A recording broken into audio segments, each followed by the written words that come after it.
Y bueno, pues el día de hoy vamos a estar platicando de la obesidad. Qué buen tema para iniciar la semana, esta pandemia global que nos invade y bueno, pues en nuestras manos muchas veces está la prevención. Así que te invito a que te quedes con nosotros el día de hoy para aprender más sobre esto. Comenzamos.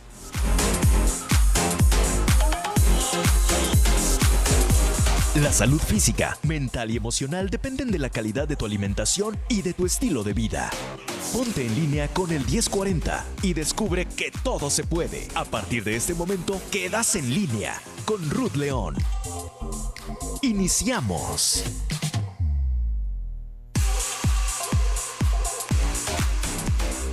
7 de la mañana con 5 minutos. Muy buenos días, bienvenidos, bienvenidas a tu programa en línea. Es un gusto saludarles como siempre y compartir con ustedes esta mañana, iniciando la semana ya lunes 7 de agosto de 2017. Yo soy Ruth León y bueno, pues aquí con ustedes como siempre para seguir aprendiendo más sobre la nutrición, la salud, la prevención de enfermedades y es que nunca terminaremos de aprender, de que nos estén recordando la importancia de cuidar nuestra salud. Algunos pensarán que tallas hay muchas y vida solo hay una, pero bueno, ¿cómo quieres vivir tu vida con calidad? Ojalá que fuera muy sencillo decirlo, bueno, ahorita como y no importa, al rato me compro una talla más grande de pantalón, pero después llegan enfermedades crónico-degenerativas. Así es su nombre, que poco a poco van ahora sí que haciendo que nuestro cuerpo deje de funcionar y no es algo tan sencillo como decir, bueno, de algo me he de morir, pues me muero feliz, ¿no? De alguna manera hay enfermedades que van degenerando poco a poco, que van matando silenciosamente y que van deteriorando tu calidad de vida y que en muchas ocasiones no es una muerte fulminante, sino que vas sufriendo estas consecuencias, este dolor a lo largo del tiempo y una de ellas definitivamente es la obesidad. La obesidad que bueno es una enfermedad, ya se considera y es una pandemia que está presente sobre todo en nuestro país y bueno pues es hora de tomar cartas en el asunto, de concientizarnos, de saber que no es normal tener unos kilitos de más, es bueno en algunas ocasiones tener un peso saludable, a lo mejor que digas bueno ya me pasé 2 kilos de lo que normalmente acostumbraba a tener, hay que ser conscientes, hay que estar monitoreando ese peso. En muchas ocasiones me doy cuenta cuando acuden conmigo a consulta que cuando menos lo sintieron, ya dices, híjole, pero es que yo pesaba 10 kilos menos, entonces de alguna manera no te estás observando, no te estás monitoreando, o bien si ya descubres que la ropa te empieza a quedar apretadita, en vez de decir, bueno, ya me voy a poner las pilas para regresar, para bajar esos kilitos, lo más sencillo es compro otra talla y así te la llevas comprando otra y otra y otra talla y entonces pues el cuerpo sigue acumulando esa grasa que no necesitamos, esa grasa que es sabio el cuerpo y tiene ese mecanismo de acumular cuando hay un periodo de escasez, un periodo de hambruna. Así eran nuestros antepasados que se dedicaban a la caza de animales. Bueno, pues había tiempos donde cazaban y entonces almacenaban comida, consumían ese alimento y tenían de alguna manera esa reserva porque no sabían cuándo iban a volver a tener alimento. Por eso, desde ahí nuestro cuerpo genéticamente está programado para eso, para la escasez. Sin embargo, y bueno, afortunadamente, ¿verdad? La hambruna ya no es tan frecuente, no llega ese periodo de escasez, entonces consumes alimentos en exceso que además no utilizas, no gastas esa energía haciendo actividad física y bueno, pues el resultado va a ser que se acumula en forma sobre todo de grasa y la grasa pues sabemos que se va a las partes o a los lugares donde menos nos gusta, sobre todo al área abdominal y esta grasa acumulada en esa zona abdominal, pues es la que nos puede perjudicar y ser pie para, además de obesidad, tener otras enfermedades. Entonces, pues hay que tener mucho cuidado. Les digo, el problema a veces no es tanto darnos un antojito, sé que lo merecemos y hay que tener cuidado con la cantidad. No es lo mismo decir, es que me porté esta semana muy bien y de premio me como un pastel entero. No, pues si ya te cuidaste toda la semana, no eches a perder con una gran porción de pastel o de refresco o de papas fritas, no sé, lo que a ti te guste y te apetezca, bueno, una cantidad moderada es lo que te va a ayudar también a llevar un plan de alimentación saludable. Seguidos son esos permisitos de fin de semana que, bueno, pues echan a perder el esfuerzo de toda la semana. Así que, bueno, pues de eso vamos a estar platicando el día de hoy. Está con nosotros nuestra invitada, como siempre, excelente, la doctora Valeria Taylor Sánchez. Ella es endocrinóloga y, bueno, pues también se dedica al área de la nutrición, tiene maestría en salud pública también y, bueno, pues me da mucho gusto tenerte con nosotros el día de hoy, Valeria. Buenos días. Hola, buenos días, Ruth. Gracias por la invitación. Sí, pues hablando de este tema, ¿no? Que es muy controversial y que, bueno, muchas personas todavía dicen es que son unos kilitos y ya a la hora que acuden con nosotros, pues definitivamente se les diagnostica una obesidad. Sí, es un problema, el problema más importante de las enfermedades no contagiosas va a la cabeza junto con su amiga la diabetes. Y es tan importante esta unión que ya se llama diabesidad. Okay. Entonces, si ustedes se preguntan por qué damos tanta lata con la obesidad, pues es porque al final la persona con obesidad tiene más riesgo de tener diabetes y una persona con diabetes tiene más riesgo de fallecer antes. Sí, y bueno, pues todas las complicaciones que vienen asociadas, lo decíamos, y este punto es bien importante. Aquí en México, pues somos casi la cabeza en cifras de obesidad, Valeria. Sí, epidemiológicamente hablando, más o menos 70% de la población tiene o sobrepeso u obesidad. Entonces es un número importante que esperemos que ya no siga creciendo. Sí, porque cada encuesta nos damos cuenta de eso, ¿no? Ya creció, ya aumentó el número y sobre todo también en población pediátrica. Exactamente. Y bueno, en las últimas encuestas de la ENSANUD estaban muy contentos, hizo un corte a la mitad de la encuesta y estaban felices porque no había aumentado tanto la obesidad ni el sobrepeso, pero nosotros como endocrinólogos nos preguntábamos, pues es que ¿qué tanto más puede aumentar? O sea, ya estamos en unas cifras muy altas, obviamente no puede aumentar lo que aumentó antes, pero ahorita estamos en un 70, entonces es algo que tiene que importarle a la población, nos guste o no. Entonces todos estos programas y toda la información que se da todo el tiempo, pues es para que despierte la gente, se dé cuenta del problema. Claro, tomar conciencia de que no es algo sencillo, no tomarlo a la ligera. En muchas ocasiones todavía se tiene la creencia de que estar gordito o un niño sobre todo, ¿no? Es sinónimo de estar saludable y pues ya vimos que no, hay muchísimas consecuencias que puede traer esta obesidad. Sí. Así es. Y bueno, pues yo creo que eso lo vamos a estar revisando el día de hoy, Valeria. Iniciando por la definición antes de irnos a la pausa, o sea, ¿cómo se define como tal la obesidad? Pues hay varias definiciones, pero la que más agrada es cuando tenemos un índice de masa corporal por arriba de 27 en la población mexicana o 30, porque a veces en México tenemos gente muy alta. Okay. Eso tiene que ver con la talla, es decir, con la estatura. Entonces eso es lo que puede definir la obesidad o un aumento en el porcentaje de grasa. Okay. También puede ser una definición de obesidad. El porcentaje de grasa se mide con diferentes máquinas y no hay en sí un porcentaje que se pueda hablar porque cada máquina lo mide de manera distinta. Y finalmente también se puede hablar de obesidad cuando hablamos de circunferencia de cintura. Entonces, en México, en una talla normal, o sea, estatura normal, los hombres no deben de tener más de 94 y las mujeres más de 80 centímetros de cintura. Okay. Entonces, esas serían como las definiciones de obesidad. Como para diagnosticar o clasificar a una persona con obesidad. Y bueno, el índice de masa corporal es una fórmula que nosotros ya calculamos de acuerdo al peso y a la estatura de la persona. Sí, yo les explico a los pacientes que es la manera de saber si lo que pesan es adecuado para lo que miden. Y es un cálculo finalmente matemático. Claro. No siempre nos basamos solo en él porque hay gente que hace mucho ejercicio, tiene más músculo y eso es positivo, es algo bueno. Obviamente el músculo pesa y entonces allí pues no hay que tener ese parámetro en cuenta, sino más bien ver la composición corporal. Exacto, a lo mejor estás viendo que sí está elevado el índice de masa, pero su circunferencia de cintura es adecuada y el porcentaje de grasa también, ¿no? Exacto. Entonces, tomar en cuenta todas estas consideraciones. Pues bueno, muy interesante. Ahorita regresando, seguimos platicándoles más sobre la obesidad. Si tienen alguna duda, algún comentario, ya están nuestras líneas disponibles, el 31 22 11 90, 36 47 18 83, y también ya tengo aquí el WhatsApp abierto para estar contestando y respondiendo todas sus dudas al 33 10 19 07 12. También redes sociales en Facebook, Radio Mujer Guadalajara, y Twitter @Radio Mujer 1040. Nos vamos a ir a la primera pausa, pero regresando seguimos platicando sobre esta enfermedad que es la obesidad. Quédate aquí con nosotros, estás en línea. Hoy es un buen día para empezar a hacer esos pequeños grandes cambios en tu estilo de vida.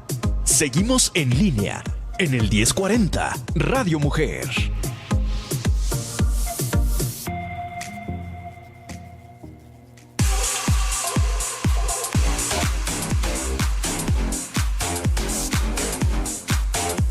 Siete de la mañana con 18 minutos, regresamos aquí a tu programa en línea. El día de hoy platicando con la doctora Valeria Taylor Sánchez, endocrinóloga y también especialista en nutrición con maestría en salud pública. Y bueno, pues platicando sobre esta enfermedad, así lo podemos llamar, multifactorial, que es la obesidad, ¿no, Valeria? Así dices bien, es una enfermedad, tal cual. Sí, porque muchos dicen, bueno, unos kilitos de más, luego me pongo, y los bajo, y en muchas ocasiones, pues ya no es tan sencillo. Sí, no, implica muchas cosas. Cuando alguien tiene obesidad, yo siempre les digo que hay de fondo otras enfermedades. Claro. Entonces, cuando llegan al consultorio, pues es de rigor hacerles sus exámenes completos. Y ellos se sorprenden mucho cuando encuentran, pues, una gama de enfermedades que no se esperaban. Claro. De entrada, algo que está muy... ¿qué les puedo decir? Como muy alterado y es un tema de actualidad que antes no tomábamos tan en cuenta, es el hígado. Okay. El hígado graso es una enfermedad silenciosa que progresa lentamente, pero que es, si evoluciona, es altamente, pues, mortal. Entonces... una amiga que tengo que es hepatóloga nos platicaba como el hígado, ese color azul, ese color así morado que podemos ver en el pollito, ¿no? Cuando vemos el hígado, desaparece y se vuelve... de red, ¿no? Sí, tal cual, se desaparece y queda un hígado amarillo totalmente, ¿no? Y de ahí viene la fibrosis, la cirrosis, es como si hubieran sido alcohólicos. Sí, cuando muchas veces no tomaban en cantidades excesivas. Sí, no tiene nada que ver con el alcohol, es la enfermedad hepática no alcohólica, o sea, tiene que ver con esa grasa interna, grasa visceral le llamamos. Y muchas veces es silenciosa, ¿no, Valeria? Sí. O sea, lo del hígado no es algo que se manifieste, o sí, hay alguna sintomatología. Cuando está más avanzada sí pueden tener dolor, pero ya es cuando está avanzada. Cuando es en sus fases iniciales, que es donde realmente la queremos identificar, el paciente no siente nada. Entonces es importante hacerles sus pruebas de función hepática en sangre y a veces allí vemos inflamado el hígado. Y entonces ellos se asustan y dicen, ¿qué pasa? Bueno, pues pasa que hay grasa visceral que está afectando el hígado. De ahí que digan que esa grasa es como la más perjudicial, ¿no? La grasa que está sobre todo en el abdomen. Puede haber personas que a lo mejor, no sé, están muy delgadas de sus extremidades, pero la grasa se concentra ahí, a veces es como hasta más peligrosa que alguien que está más parejito, ¿no? Exactamente. Por ejemplo, yo les digo que los cubanos, ¿no? Los cubanos pueden tener grados de obesidad importante, pero acumulan esa grasa en glúteos. Esa grasa nos defiende. Quizá no se ve tan estético, ¿verdad? Okay. Pero en realidad tienen bajos índices de enfermedad porque la grasa que está en los glúteos no les va a ocasionar enfermedad. Okay. En cambio, nosotros los mexicanos dicen que somos como rombitos porque acumulamos la grasa en abdomen. Sí, se le llama también obesidad en forma de manzana. Okay. La otra sería la obesidad en forma de pera. Entonces, esta obesidad en forma de manzana implica que hay mucha grasa en el abdomen, que es donde están nuestros órganos y órganos vitales, ¿no? Por ejemplo, el hígado. Nadie puede vivir sin hígado. Entonces, pues ahí está el problema de que los mexicanos subimos poquito de peso y nos da diabetes. No es, yo les quiero decir que nuestra población sea la que peor come del mundo. Tiene que ver con nuestros genes y tiene que ver con este tipo de obesidad que tenemos en el abdomen. Porque bueno, yo que viví en Alemania, yo me tocó ver cómo comen los alemanes y créanme que tampoco se cuidan mucho, pero ellos pueden subir de peso muchísimo y no les da diabetes porque tienen otros genes y otro tipo de obesidad. O sea, estamos ya como programados de alguna manera y entonces le sumas esos malos hábitos, la inactividad física, entonces somos como más propensos. Exactamente, exactamente. Okay. Entonces, bueno, no es una manera de disculpar, pero sí de decirles lo que es la realidad, ¿no? Si no, uno piensa, no, pues es que en otros países, y siempre están diciendo que en otros países, pues la realidad, ¿no? Sí, y la realidad es que no, o sea, en el mundo occidental casi todos tenemos los mismos malos hábitos, sobre todo en las ciudades, ¿no? Donde hay poca actividad, tenemos mucho estrés, unas comidas altas en carbohidratos, entonces todo está en contra. Sí, lo más sencillo del mundo es llegar a comprarte unas galletas a una tienda estas de conveniencia, algo más fácil que ponerte a preparar en tu casa. Exactamente. Y eso pasa en la mayoría de los países, no digamos sobre todo en Estados Unidos, que de ahí viene toda esta ola para nosotros de la comida rápida. Sí. Sí, porque ellos son el primer lugar, ¿no, Valeria? Aparentemente sí, necesitamos más nuevas estadísticas, ¿no?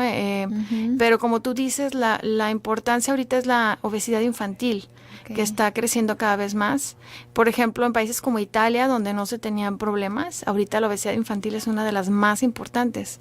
Entonces se espera que en los próximos años tengan un problema muy importante de obesidad. Sí, esto ya es un problema mundial y como dices, o sea, hay que tomar cartas en el asunto, no dejarlo a la ligera y saber que esto puede traer otras consecuencias. Como tal, la obesidad a lo mejor en sus etapas tempranas se puede revertir estas consecuencias, pero si ya avanzó y si ya hay otro daño va a ser más difícil. Sí, así es.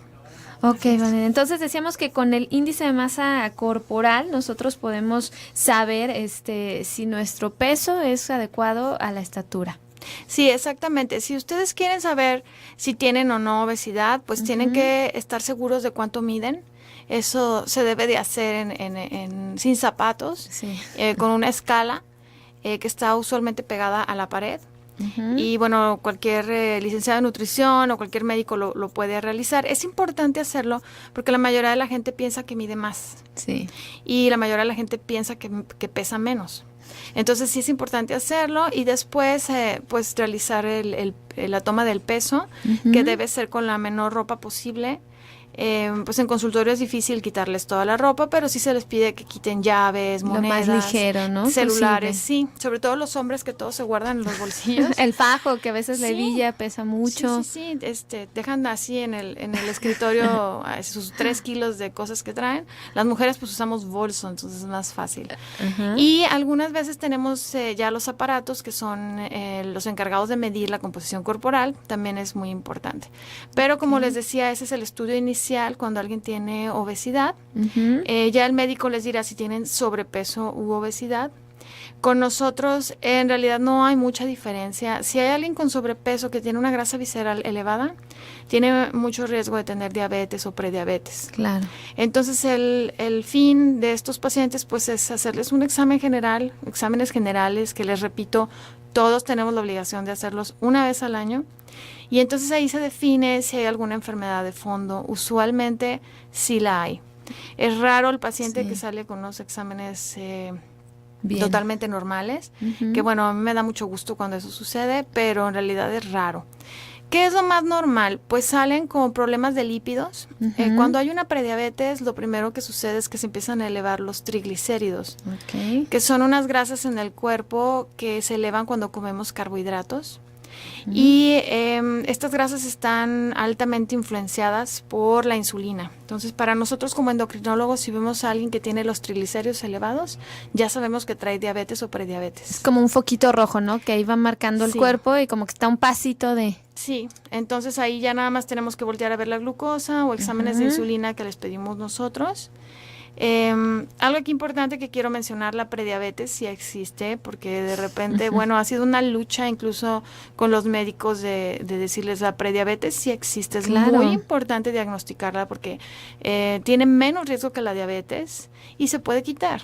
Entonces, ya hay unas guías de la ADA, de la Asociación Americana de Diabetes, para la prediabetes. Entonces, obviamente es una enfermedad que existe, se llama resistencia a la insulina, intolerancia a la glucosa, glucosa alterada de ayuno.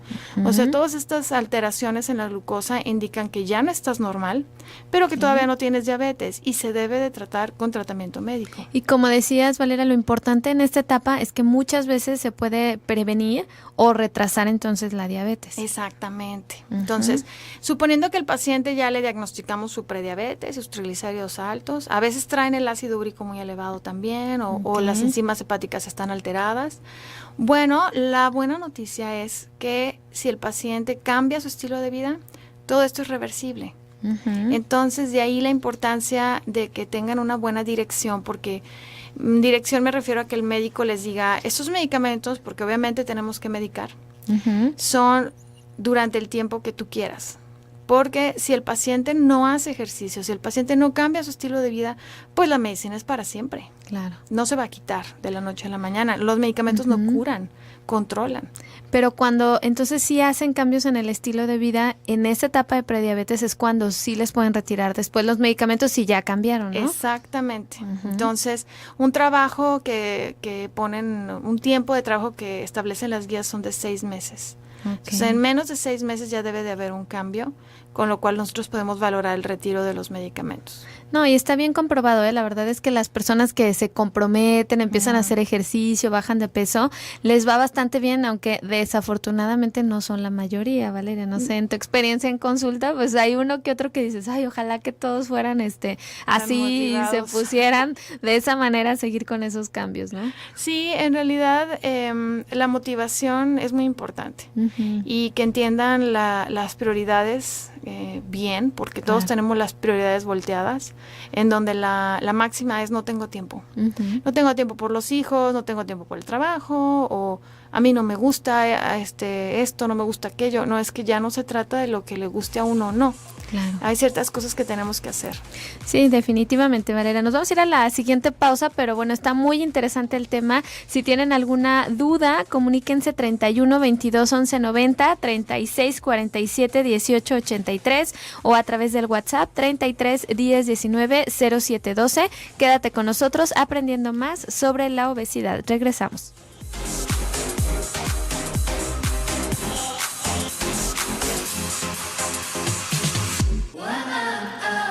Empieza haciendo lo necesario, después haz lo posible y luego estarás logrando lo imposible. Ponte en línea con el 1040. Continuamos en Radio Mujer.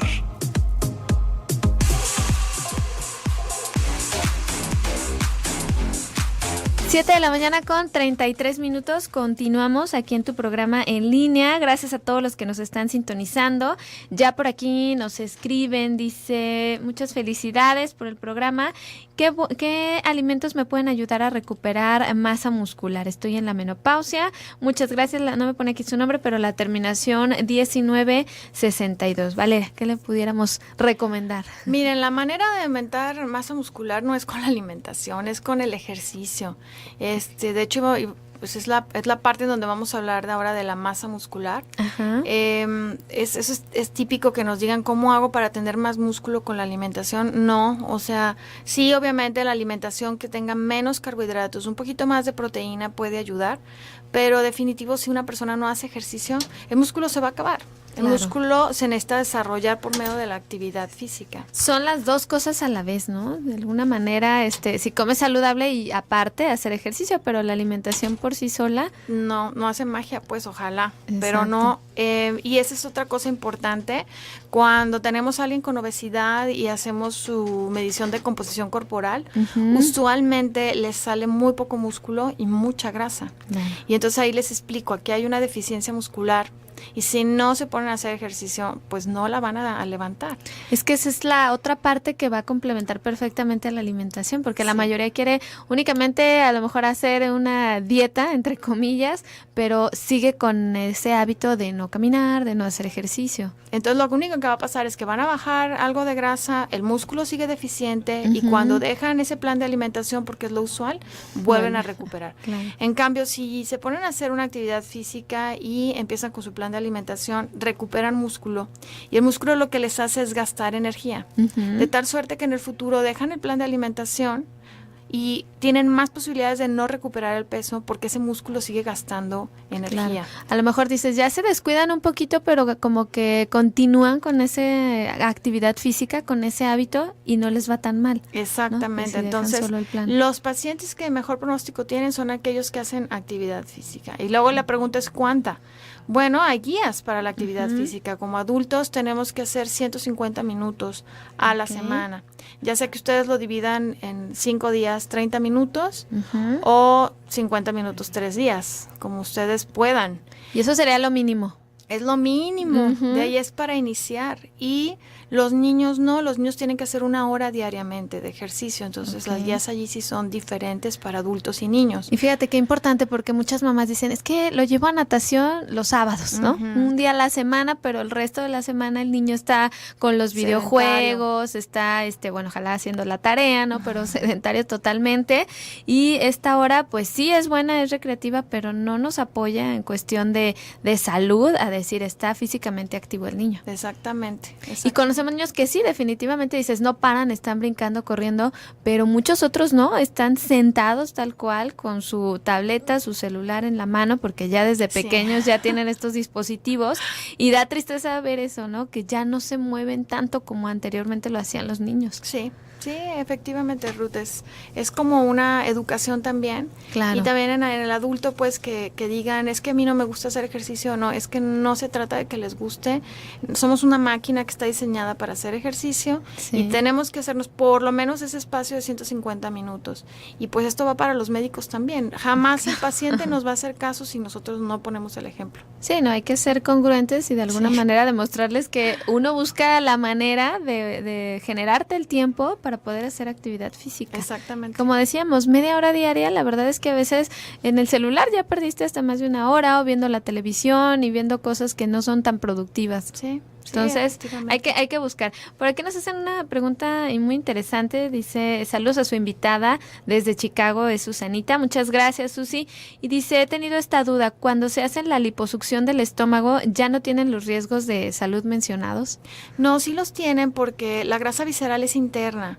Hagan de cuenta que cuando hacen la lipectomía o ¿cómo lo llamó ella? Liposucción. Les quitan la grasa pero superficial o subcutánea. Claro. Entonces, si ustedes abren el abdomen, pues está la piel y luego siguen la grasa y luego siguen los músculos. Y luego ya entran a la parte interna donde está el peritoneo y allí está la grasa. Claro. La que yo les comento que es la visceral, que está rodeando los órganos. Entonces, cuando hacen una liposucción, jamás entran a cavidad interna, solamente entran en la parte de piel, sigue pues la grasa y ahí como es la donde, capita externa, exactamente, ¿no? Entonces, por eso se llama lipoescultura, o sea, jamás entra a esta grasa interna visceral. Okay. También les hago la aclaración que no aquel paciente que ustedes vean o persona que vean con obesidad importante tiene grasa visceral muy importante también. Esto es genético.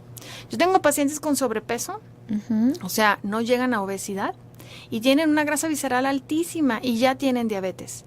Y al mismo tiempo tengo pacientes con obesidad muy importante, exógena, es decir, superficial. Que es visible, ¿no? Ajá, y su grasa visceral está perfecta y no tienen diabetes. Entonces, no hay de otra que hacerse sus exámenes. Y les digo, sí, las máquinas sí nos dan una pauta, porque allí también calculan la grasa visceral. Claro. Y a mí, por lo menos, la máquina me dice, cuando tienen la grasa visceral alta, yo ya estoy esperando que salgan mal los exámenes. Y siempre ha sido así. Y viceversa, cuando hay un paciente con una obesidad muy importante, pero su grasa visceral está normal, no hay ningún problema en sus exámenes. Sí, que eso es bueno, nada más nos enfocamos en el porcentaje de grasa en general, porque es el que sale elevado, y con a lo mejor ligeros cambios en el estilo de vida les va muy bien. Exactamente, entonces esto no tiene que ver con este tipo de cirugías, por eso es que no impactan tanto estas cirugías. Claro. Las cirugías que sí tienen un impacto en la grasa visceral son las cirugías para obesidad, tal cual como la del bypass, que le llaman también ya cirugías metabólicas. Okay. Pero estas son otro rollo, ¿verdad? Tienen bastantes complicaciones, están indicadas en determinada población. Aquí sí, como hay una modificación en la manera en la que el paciente tolera o asimila los alimentos, se les quita parte del intestino, se les quita parte del estómago, si hay un cambio hormonal importante y allí sí se modifica la grasa visceral. Claro, y como bien lo dices, no está indicado para todas las personas. Aquí ya tiene que ser también junto con un equipo conjunto, porque el tratamiento, la alimentación, pues ahora sí que es difícil de estarla siguiendo, ¿no? Sí. Y tiene que ser con un profesional. Totalmente. Así es. Y bueno, pues como bien lo decías, es interesante esta pregunta porque a lo mejor lo estético, de alguna manera una lipoescultura y todo eso, te lo corrige, pero no hay como corregir lo interno. Y también si te haces una cirugía de estas y continúas con malos hábitos, de igual manera vas a volver a ganar esos kilos. Sí, la lipoescultura y también hay aparatos que sirven para la grasa que está muy estacionada. Está sobre todo indicada en pacientes que ya están con plan de alimentación, haciendo ejercicio y de todas maneras tienen esa grasita que no se modifica. Claro. Allí sí les va muy bien cuando ya meten aparatología o la cirugía de lipoescultura. Entonces es realmente para quienes está... Es como un complemento, sí. ¿no? O sea, no verla como de forma aislada. Si ya a lo mejor tuviste la oportunidad de realizarte la cirugía o de estar acudiendo más con estos aparatos, pero además tienes que sumarle la alimentación, el ejercicio. Sí, realmente siempre se empieza por la alimentación, el ejercicio, y entonces ya lo que quedó, lo que no se pudo modificar mediante el ejercicio y el plan de alimentación, bueno, entonces sí ayudan mucho estos aparatos, pero al revés nunca da resultado. Claro. La verdad es que es pues un fracaso tras fracaso. Lo primero es modificar el estilo de vida. Claro. Regresamos, ¿verdad? Intentarlo de la mejor manera, que no es difícil, digo, ya en lo personal, tener buenos hábitos de alimentación, pues se vuelve tu estilo de vida como parte. Sí. Y bueno, quizá podemos hablar un poco del tratamiento de la obesidad. Sí. Bueno, miren, la base de todo pues es la alimentación. O sea, eso es lo primero. Jamás van a perder peso si solo hacen ejercicio. Lo primero es el plan de alimentación y usualmente utilizamos un plan de bajas calorías. Los planes de muy bajas calorías no se utilizan más que en pacientes hospitalizados y en pacientes que tienen obesidad importante. De ahí en más son planes de bajas calorías o también se pueden utilizar por periodos cortos planes de alimentación con altos en proteína, que es el plan Atkins. Pero finalmente tiene que regresar al paciente a un plan de alimentación con un porcentaje de carbohidratos, grasa y proteína. Y aquí qué bueno que tocas este punto, ¿no, Valeria? Porque a lo mejor muchas personas acuden con quienes no son especialistas y les dan a libre demanda esta dieta alta en proteína y grasa, pero no hay como dejarte algo de grasa de buena calidad y supervisado, ¿no? De repente dicen, come chicharrón, birria, menudo, carne de la que tú quieras. Y sí, a lo mejor van a bajar de peso porque están incrementando esta cantidad, estamos como de alguna manera forzando el cuerpo a que obtenga energía, pero qué mejor que decir, bueno, vas a comer pescado, ¿no? En vez de dejar a libre demanda la carne. Sí, o sea, sí, pues por un tiempo corto son muy efectivas estas dietas, pero siempre tienen que regresar a un plan de alimentación más natural. De ahí vienen los nombres como la dieta de la zona, la dieta paleolítica. Al final es jugar con los porcentajes de carbohidratos, proteína y grasa. Así es. Cada paciente responde diferente a este tipo de alimentación y bueno, eso ya será a lo mejor en otra sesión que hablemos únicamente de dietas, ¿no?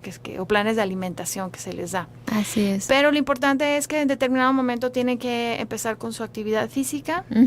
La actividad física es otro punto muy importante porque no basta con decirle al paciente camine, haga ejercicio, camine. Necesitamos tomar cursos los médicos para saber cómo indicar el ejercicio, en quién sí, en quién no, en quién primero lo tenemos que mandar al cardiólogo. Pero bueno, ya hay guías de cómo iniciar a caminar, por ejemplo, o iniciar actividad física aeróbica. Y después viene el ejercicio de resistencia y flexibilidad. Entonces el ejercicio de resistencia es de los más importantes, es el ejercicio que hacen con su propio cuerpo como abdominales, sentadillas, lagartijas o pesas, ligas.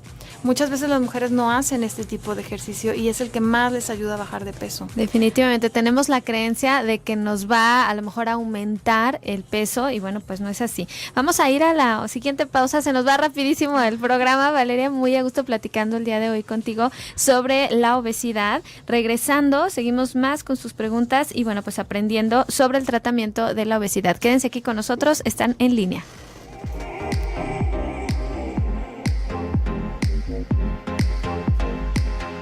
Somos lo que hacemos día a día. La excelencia no es un acto, sino un hábito. Nos estamos poniendo en línea. En el 1040, Radio Mujer.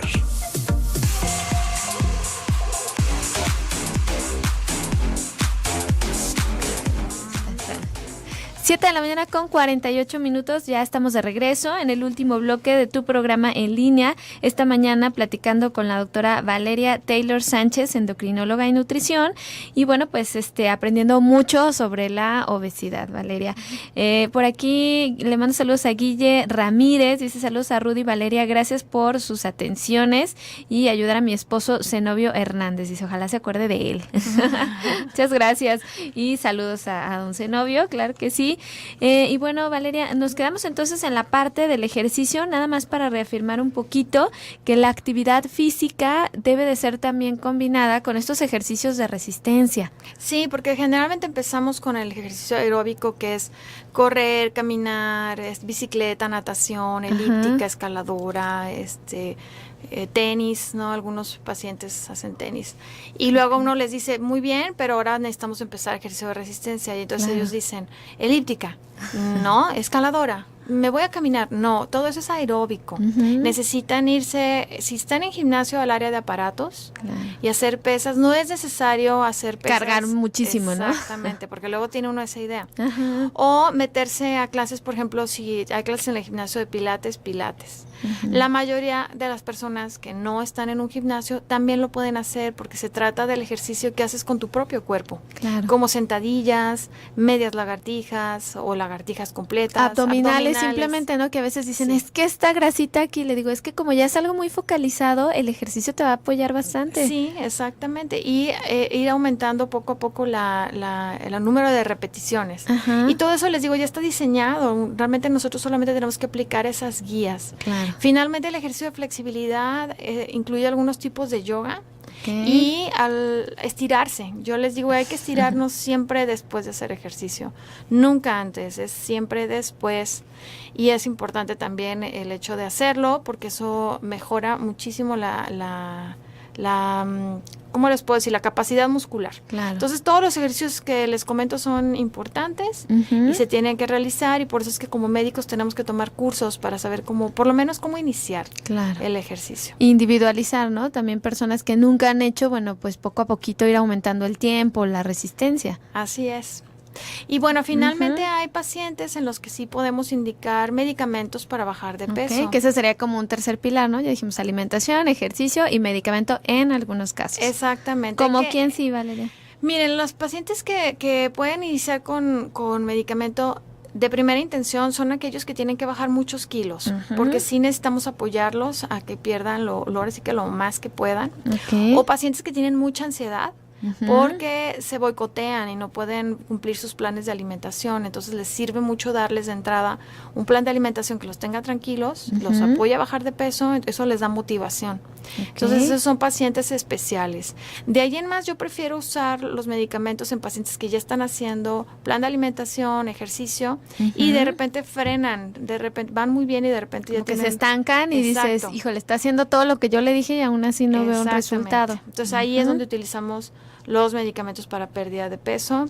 Ojo, tenemos la norma oficial mexicana que nos dice cuáles son los medicamentos que podemos utilizar para la pérdida de peso, por cuánto tiempo. Entonces, no hay muchos en el mercado. Les aconsejo que siempre pregunten si está aprobado, porque hay lamentablemente muchas desgracias por médicos que utilizan medicamentos que no están permitidos o que tienen muchos efectos secundarios o utilizan dosis que no son las adecuadas. Entonces, tengan mucho cuidado. Ya han visto por ahí en internet accidentes que suceden en mujeres que se compran su medicamento por internet o se los consiguió no sé quién, o es naturista y resulta que no era naturista, tenía anfetaminas. Entonces, tengan mucho cuidado con eso. Llega uno a desesperarse cuando quiere bajar de peso, pero traten de acudir con un profesional que sepa de estos medicamentos. Y qué bueno que mencionas este punto, Valeria, porque un medicamento no es igual a un producto milagro, de esos que te ofertan y que lo puedes comprar tan fácilmente. Además, bueno, aclararles el punto, los doctores, médicos son los únicos encargados de recetar un medicamento, ni aún nosotros como nutriólogos podríamos recetarles un fármaco, entonces también tengan cuidado con eso. Sí, es verdad, pero bueno, pasando al punto de los medicamentos, hay medicamentos que podemos usar hasta por 2 años, que son muy benignos, y hay otros que no, que se deben de utilizar solamente por determinado tiempo, es como para cuando se estancan, desestancarlos y siguen perdiendo peso. Claro, y todo esto de manera individualizada, la importancia de no tomar y no automedicarse. Entonces, no todos los pacientes son diferentes, unos toleran una cosa, otros no. Valeria, antes de que otra cosa suceda, aprovechando para quien diga, a ver, si quiero una consulta, alguien que de verdad sepa y sabe manejar como lo eres tú, sobre toda esta farmacología y sobre todo lo demás que implica el tratamiento de la obesidad, ¿dónde te pudiéramos localizar, Valeria? Yo estoy en la medicina privada y mi teléfono es el 1523-3426 y tengo una página de internet de información únicamente de varias enfermedades endocrinológicas que se llama www.kimoditaylor.com, que es con QUIMODITAYLOR. Taylor es con y griega, ¿no? Las demás son con y latina.com y el teléfono 1523-3426. Sí, ese es el de mi consultorio. Sí, la importancia de estar evaluando todo en general, como decías, hacerles exámenes para ver quién sí es candidato o no a un medicamento. Ya lo dijimos, el tratamiento siempre, alimentación, ejercicio, algo más que se nos escape que deban de tomar en cuenta. La cirugía, decíamos, ¿para quién sí y para quién no? Pues solamente para aquellos que tengan una obesidad grado 2, es un índice de masa corporal más de 35 y que tengan comorbilidad, esto es enfermedades como diabetes, presión alta. Hay muchas complicaciones de la obesidad, de la obesidad también, pero me refería a la cirugía bariátrica o metabólica, como le llaman ahora. Algo que ahorita no se sabe es la pérdida de hueso que tienen estos pacientes después de la cirugía, eso es el tema actual de las cirugías. No se sabe qué va a pasar con ese hueso y nosotros como endocrinólogos también nos dedicamos a osteoporosis, entonces pues eso nos preocupa, pero hay pacientes que la requieren, entonces no es para todos, hay que informarse muy bien porque el paciente piensa que lo operan, queda exactamente igual, nada más pierde peso y no es así, se les vienen muchas complicaciones. Sí. Hasta psicológicamente no se tienen que hacer la idea a consumir un volumen menor de comida, al principio son líquidos. Quizá el mensaje más importante es que la lucha continúa. Claro. Es solamente un apoyo a la cirugía que tiene muchas complicaciones, pero bien indicada, bueno, les va muy bien a este tipo de pacientes con un índice de masa corporal más de 35. Todos los demás tienen que empezar con el cambio en el estilo de vida. De verdad les va muy bien. Claro. Es solamente cuestión de que se decidan y que estén bien orientados. Entonces, es quizá el mensaje que podemos dejar sobre la cirugía. Sí, a veces, como lo dices, el cambio en el estilo de vida, no sé, por ejemplo, que alguien tomara refresco y el hecho de dejarlo, ya empiezan a bajar. O sea, como que el hecho de quitar refresco, galletas, el panecito, con esas 3 cosas empiezan a tener un cambio mucho más favorable en el peso. Sí, finalmente el azúcar pues es lo que nos perjudica y el azúcar está a veces más en las bebidas, en lo que tomamos que en lo que comemos, ¿no? Entonces, como tú dices, es solamente analizar cada caso. Y otra cosa que he visto mucho en las personas es los niveles de ansiedad. Otro mensaje que quiero darles es que a veces la obesidad está enmascarando un problema de ansiedad. Entonces, a veces es necesario que acudan con el psiquiatra para que les dé una medicación adecuada y entonces eso les permite iniciar con la pérdida de peso. A nadie nos gusta el nombre de psiquiatra, porque todo el mundo pensamos, es que es la realidad, así se llaman, ¿qué le vamos a hacer? Pero es una gran ayuda. Lo escuchas y dices, no, ¿cómo voy a requerir yo de esa No estoy ayuda? En ese extremo, ¿no? Todos lo pensamos, pero en realidad aquel que toma el consejo, acude, les va muy bien. Entonces, es como tratar de fondo el problema que les está haciendo subir de peso, porque la ansiedad no los deja. Sí, definitivamente caen, se autosabotean en su mismo plan de alimentación, entonces hay que buscar ayuda y bueno, pues es una opción, ¿no? También acudir a estos profesionales. Sí. Por aquí Rocío Peña nos mandaba saludos y te pregunta Valeria si atiendes también en niños. Sí atiendo, nada más que no tengan menos de 2 años de edad. Okay. Más de 2 años, claro que sí. Perfecto, porque también es importante, ya lo decíamos, o sea, en los niños está aumentando y eso es todavía más alarmante porque pues ahora sí que básicamente un niño con obesidad puede llegar a ser un adulto con obesidad, definitivamente. Así es, esa es la realidad y les da diabetes también a edades tempranas, entonces hay que empezar cuanto antes. Decían que cuál era la edad para revisar a un niño con exámenes generales. Cualquiera. O sea, desde que se les ocurre que ya le tienen que sacar exámenes, hay que hacerlo, de verdad. Y que se vayan acostumbrando, ¿no? Perdiendo el miedo también los pequeñines a la toma de muestras de sangre. Porque una vez al año lo van a hacer y entonces lo toman como su hábito y cuando crecen ya saben que una vez al año lo tienen que hacer. Claro. No como nosotros que tuvimos que imponernos esa nueva disciplina con la cual no crecimos, ¿no? Definitivamente, Valeria. Pues bueno, muchísimas gracias. El tiempo se nos terminó. Repito, tu teléfono 1523-3426, ¿verdad? Sí, muchas gracias, Ruth. Perfecto, Valeria. Pues muchas gracias a todos los que nos escucharon, nos sintonizaron el día de hoy. Ya saben, la alimentación es básica, el ejercicio, así que hay que tomar cartas en el asunto. La obesidad, pues es una enfermedad que en muchas ocasiones se puede prevenir. Sí influye la genética, ya nos dijo la doctora Valeria, pero bueno, influyen más también todos los factores del medio ambiente. Que tengan un excelente día. Gracias a Karen Escamilla, que estuvo en producción, Antonio Origel en los controles. Yo soy Ruth León y nos escuchamos el día de mañana. Muchas gracias.